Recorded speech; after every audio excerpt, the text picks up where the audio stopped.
ফাল্গুনের শেষেই কালবৈশাখীর তাণ্ডব ডুয়ার্সে লন্ডভন্ড বানারহাট।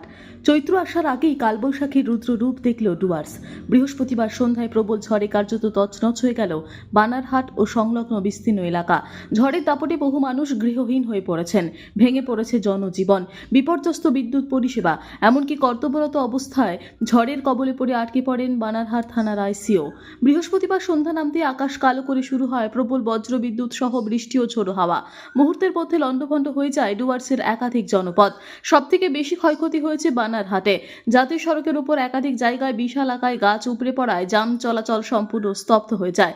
ঝড়ের তীব্রতা এতটাই ছিল যে বহু কাঁচা বাড়ির চাল উড়ে গেছে। ভেঙে পড়া গাছের তলায় চাপা পড়ে ক্ষতিগ্রস্ত হয়েছে বেশ কিছু পাকা বাড়িও।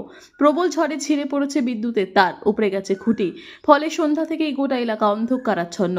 ঝড়ের সময় কর্তব্য পালন করতে গিয়ে রাস্তায় গাছ পড়ে যাওয়ায় আইসি বানারহাটের গাড়িও দীর্ঘক্ষণ আটকে থাকে। বিপর্যয়ের খবর পেয়ে আসরে নেমেছে প্রশাসন। যুদ্ধকালীন তৎপরতায় বিপর্যয় মোকাবিলা বাহিনী রাস্তা থেকে গাছ সরানোর কাজ শুরু করেছে। যান চলাচল স্বাভাবিক করার চেষ্টা চলছে।